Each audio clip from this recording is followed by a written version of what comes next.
Hi friends, SPM క్రియేషన్స్కి స్వాగతం. Friends, ఈపీఎఫ్ఓకి సంబంధించిన అధిక పెన్షన్ అప్లికేషన్ ప్రాసెస్ ఈ వీడియోలో క్లియర్గా స్టెప్ బై స్టెప్ అయితే ఎక్స్ప్లెయిన్ చేయడం జరిగింది. దానికోసం మీరు ఈ వీడియో పూర్తిగా స్కిప్ చేయకుండా ఎండ్ వరకు చూడగలరు. అలాగే మరిన్ని వీడియోస్ కోసం మన ఛానల్ను సబ్స్క్రైబ్ చేసి లైక్ చేస్తూ కామెంట్ చేయగలరు. అలాగే షేర్ చేయగలరు. మరిన్ని అప్డేట్స్ కోసం మన ఛానల్ను సబ్స్క్రైబ్ చేసి పక్కనున్న బెల్ ఐకాన్ను క్లిక్ చేయడం ద్వారా మేము చేసే ప్రతి వీడియో మీకు నోటిఫికేషన్గా రావడం జరుగుతుంది. ఫ్రెండ్స్, ముందుగా మీరు ఈపీఎఫ్ఓ సైట్లోకి అయితే వెళ్ళాల్సి ఉంటుంది. ఈపీఎఫ్ఓ సైట్లోకి వెళ్ళగానే మీకు ఈ విధంగా అయితే డిస్ప్లే అవుతుంది. ఇక్కడ రైట్ సైడ్లో న్యూ అని రెడ్ మార్క్లో మనకైతే కొత్తగా ఆప్షన్ కనిపించడం జరుగుతుంది. ఈ ఆప్షన్ను అధిక పెన్షన్ను అప్లికేషన్ చేసుకోవడానికైతే ఈ ఆప్షన్పై క్లిక్ చేయాల్సి ఉంటుంది. ఈ ఆప్షన్పై క్లిక్ చేయగానే మీరు ఐఆర్ పెన్షన్కి అప్లై చేయడానికి అప్లికేషన్ ఫామ్ అయితే ఓపెన్ అవ్వడం జరుగుతుంది. దీనిపైన క్లిక్ చేయగానే అప్లికేషన్ ఫామ్ అయితే ఈ విధంగా ఓపెన్ అవుతుంది. ఇక్కడ 4 స్టెప్స్ అయితే ఉంటాయి. Get authorization pin, validate user, submit application, acknowledgement number generator అని వస్తుంది. ఫస్ట్ గెట్ అథరైజేషన్ పిన్లో అయితే మీరు మీ యొక్క యూఏఎన్ నెంబర్, మీ యొక్క నేమ్, అలాగే మీ యొక్క డేట్ ఆఫ్ బర్త్ అండ్ మీ యొక్క ఆధార్ నెంబర్ ఎంటర్ చేసి తర్వాత మీ యొక్క ఆధార్కి లింక్ అయిన మొబైల్ నెంబర్ అయితే ఇక్కడ ఎంటర్ చేయాల్సి ఉంటుంది. తర్వాత కింద క్యాప్చా దగ్గర ఏదైతే డిస్ప్లే అవుతుందో ఆ క్యాప్చాను ఇక్కడ ఎంటర్ క్యాప్చా దగ్గర ఎంటర్ చేసి కింద డిక్లరేషన్ దగ్గర చెక్ బాక్స్లో టిక్ మార్క్ చేసి కింద గెట్ ఓటీపీ పైన క్లిక్ చేయగానే మీరు ఏదైతే మొబైల్ నెంబర్ ప్రొవైడ్ చేశారో ఆ మొబైల్ నెంబర్కి అయితే ఓటీపీ రావడం జరుగుతుంది.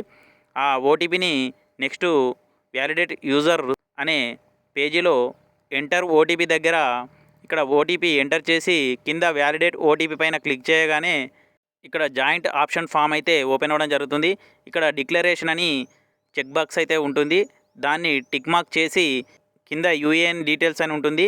ఈ యూఏఎన్ డీటెయిల్స్ ఒక్కసారి క్రాస్ చెక్ చేసుకొని చూసుకొని కిందికి స్క్రోల్ చేసినట్లయితే ఇక్కడ మీ యొక్క సర్వీస్ డీటెయిల్స్ అయితే ఎంటర్ చేయాల్సి ఉంటుంది.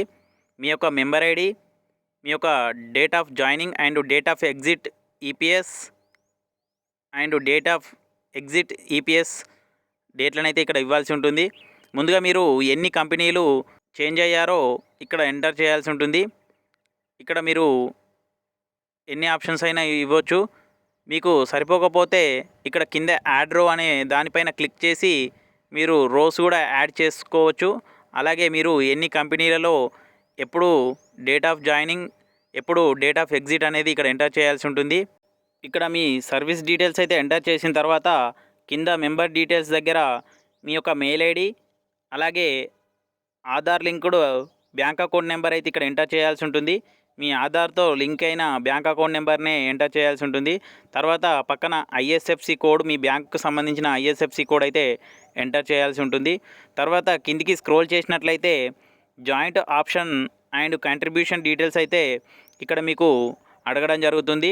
అందులో మీరు అన్నీ కరెక్ట్గా చదువుకొని ఎస్ అయితే ఎస్ అని, నో అయితే నో అని ఇక్కడ టిక్ మార్క్ చేయాల్సి ఉంటుంది. ఇందులో ఫస్ట్ ఆప్షన్ 01/06/2001కి ముందు ఈపీఎఫ్లో 5,000 సాలరీ వేజ్ సీలింగ్కి మించిన వెయిటేజ్పై యజమాని సహకారం పొందబడిందా లేదా అనేది ఎస్ ఆర్ నో అయితే ఇక్కడ సెలెక్ట్ చేసుకోవాల్సి ఉంటుంది. తర్వాత సెకండ్ ఆప్షన్ 05/09/2014కి ముందు ఈపీఎఫ్లో 6,500 చట్టబద్ధమైన వేతన సీలింగ్పై యజమాని సహకారంతో రికాల్ చేయబడిందా లేదా అనేది ఇక్కడ సెలెక్ట్ చేసుకోవాల్సి ఉంటుంది.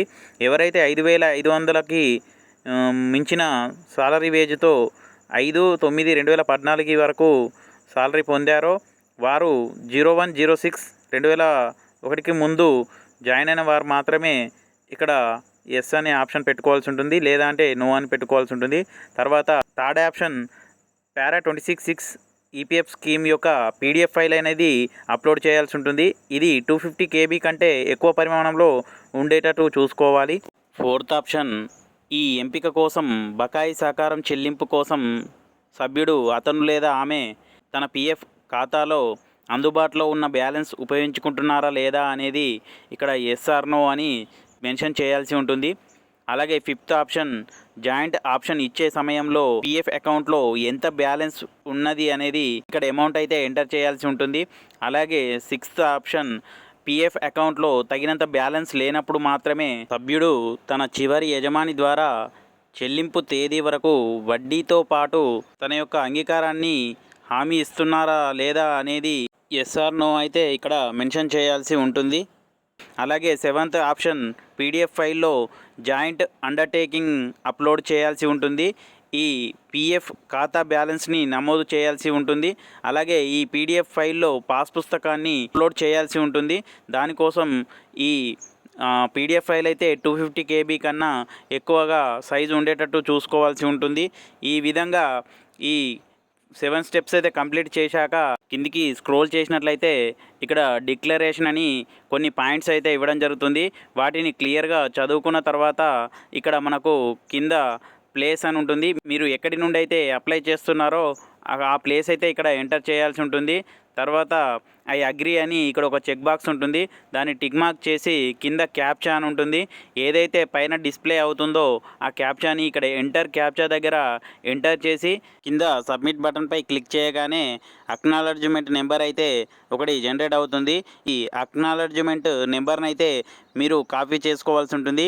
ఇది ఫ్యూచర్ రిఫరెన్స్ కోసం అయితే ఈ అక్నాలెడ్జ్మెంట్ నెంబర్ అయితే యూజ్ అవుతుంది. ఫ్రెండ్స్ చూశారు కదా ఈ వీడియో మీకు నచ్చినట్లయితే మన ఛానల్ సబ్స్క్రైబ్ చేసి లైక్ చేస్తూ కామెంట్ చేయగలరు. అలాగే షేర్ చేయగలరు.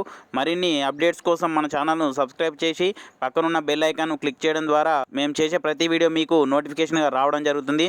ఫ్రెండ్స్ అలాగే మీకు యూట్యూబ్ ఛానల్ క్రియేట్ చేయాలని ఉన్నా దానికి సంబంధించిన అప్డేట్స్ మరియు సలహాలు సూచనల కోసం మన ఛానల్ సబ్స్క్రైబ్ చేశాక పక్కనున్న జాయిన్ బటన్పై క్లిక్ చేస్తూ మెంబర్షిప్ తీసుకున్నట్లయితే మీరు తీసుకున్న మెంబర్షిప్ లెవెల్ని బట్టి మీకు యూట్యూబ్ సంబంధించిన అప్డేట్స్ మరియు సలహాలు సూచనలు ఇవ్వడం జరుగుతుంది. Thank you friends. Thanks for watching. Thank you.